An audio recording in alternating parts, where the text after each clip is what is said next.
My name is Mary Bashwa Alimi, and we begin with reports that a police officer has killed his wife and himself at the prison barracks in Ikoyi, Lagos State. TVC News cannot independently report the reason for his action, but we are hearing he was upset when his wife threatened to walk out of their marriage. The Lagos command of the police says it is investigating the incident. We have commenced investigation because nobody could tell what actually happened because there were just two there. So we're investigating to find out what actually happened, what must have pushed him into taking that drastic measure. He will have been charged for murder, but he's dead. That is one. Then number two, again, for him killing himself, that is a crime on his own.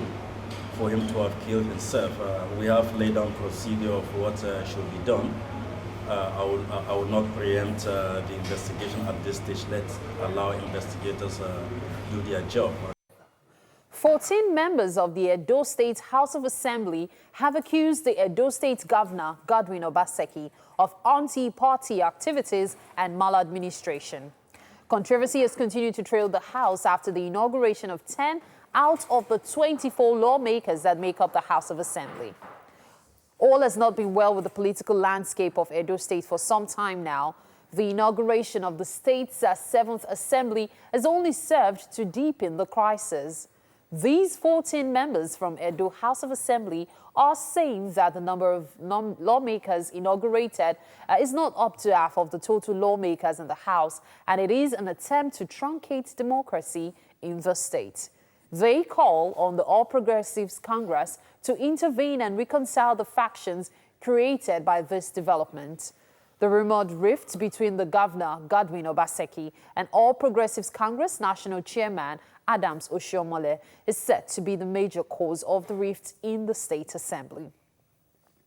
Moving on, public servants in the employ of state government may not benefit from the 30,000 naira minimum wage approved by the federal government.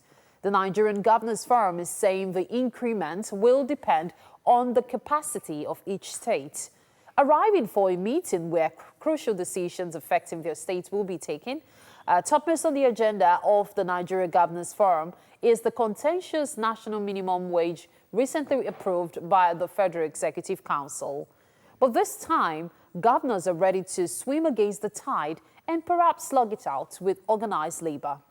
This is despite the federal government's directive to the National Salaries, Income and Wages Commission to send the consequential adjustments to states as a template in their negotiations with labor.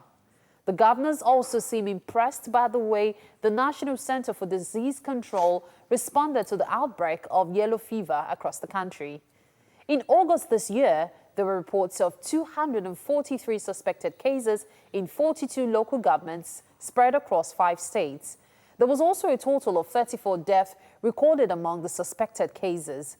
The heroics of Dr. Stella Adadevo was mentioned at the meeting of state governors. She controlled the spread of Ebola in Nigeria at the cost of her life. Since then, her memories have lingered in the minds of Nigerians, and there has also been a vigorous campaign for the federal government to immortalize her. And that's it on the news updates for this hour. I need you to stay tuned for the sports news right after this weather updates.